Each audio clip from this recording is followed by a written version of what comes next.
Ya, baik, selamat sore semuanya. Jadi kembali lagi bersama saya Dr. Benny Wulur SH Makes. Jadi perlu saya jelaskan ya bahwa saat ini AJK memang sudah boleh dibilang diciu ya, dicabut izin usahanya, sehingga dibentuklah tim likuidator.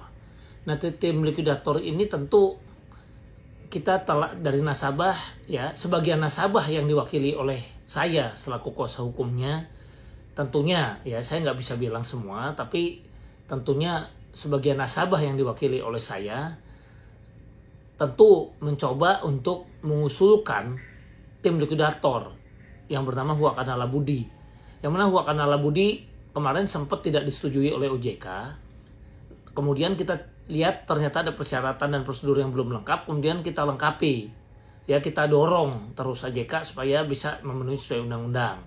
Sampai akhirnya kita berhasil ya, setelah kita somasi bahwa kita akan melakukan upaya hukum baik pidana maupun perdata kalau tidak mengindahkan permintaan kita mengenai adanya perwakilan likuidator dari nasabah.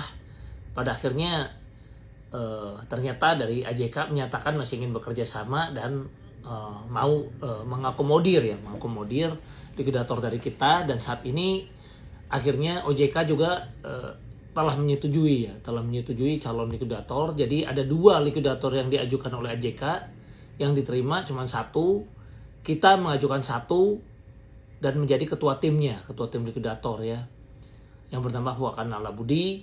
Nah, jadi di sini kita berharap adanya suatu transparansi untuk menyelesaikan nasabah. Nah, tentu tim likuidator tentu akan melihat mana yang lebih baik ya, dengan likuidasi ini berjalan terus atau juga nanti dilihat alternatif dengan gugatan TUN. Ya, gugatan TUN kita juga coba lihat apakah CIU ini memang layak atau harusnya dilakukan gugatan TUN untuk membatalkan CIU. Karena justru itu yang menguntungkan nasabah, karena kalau perusahaan memang masih bisa hidup dan berjalan, seharusnya dia masih lebih memiliki nilai daripada perusahaan yang diciu. Ya, terlepas nanti ada evaluasi seperti yang OJK bilang, adanya perintah tertulis dan sebagainya. Itu nanti juga tim likuidator akan mengkaji ya dalam pelaksanaan sebagaimana yang dilakukan sesuai undang-undang. Tapi pada prinsipnya tim likuidator akan melakukan pengecekan, mengingat upaya hukum yang bisa dilakukan likuidator pun juga lama. Ya, jadi kalau memang ada nasabah yang bilang tolong tim likuidator kalau gitu laksanakan aja perintah tertulis daripada OJK.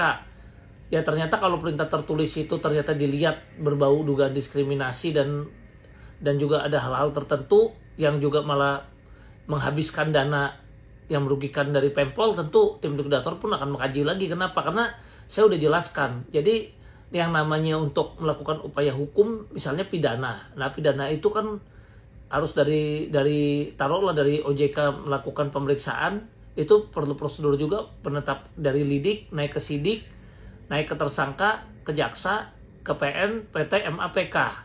Yaitu makan waktu 3-4 tahun. Untuk mengambil, saya kasih tahu lagi, untuk mengambil misalnya taruhlah ada dugaan bahwa dari pihak pribadinya, daripada si pemegang saham atau direktur perlu diminta tanggung jawab. Nah, sepanjang mereka merasa tidak bersalah kemudian mempertahankan diri, maka tim likuidator pun untuk menentukan apakah ini benar atau salahnya perlu proses hukum lagi, yaitu melalui gugatan PN, PT, MAPK lagi. Nah, ini yang juga merepotkan sehingga bisa makan waktu juga 3-4 tahun, yang mana pada akhirnya juga menjadi hal yang merugikan nasabah. Nah, makanya kita minta tim likuidator ini secara objektif nanti melihat mana yang paling menguntungkan daripada Pempol. Ya, dalam hal ini tentu kita minta tim likuidator bekerja secara objektif dan transparan di dalam melakukan penelaahan perkara atau review atau pengecekan manakah yang lebih baik dan lebih menguntungkan untuk kita, gitu kan. Nah, ini yang saya juga mau bicara, dan saya bilang mau kita bahas juga mana yang lebih menguntungkan tentunya. Apakah gugatan tun kah yang malah jadi membatalkan CIU ya, sehingga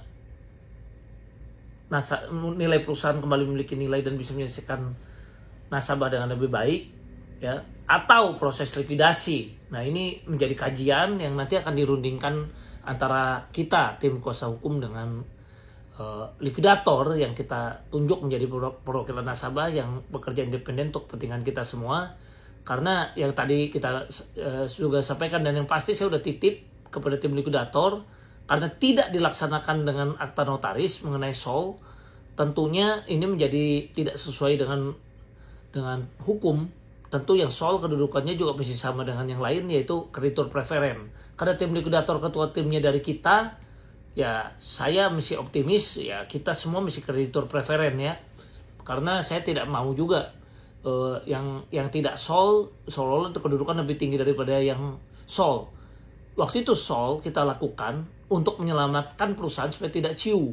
Nah, kalau tidak tercapai dan ternyata perusahaannya di CIU, ya tentu kita tidak mau SOL. Nah, itu pula yang kita sampaikan dan disetujui juga oleh PSP sebetulnya.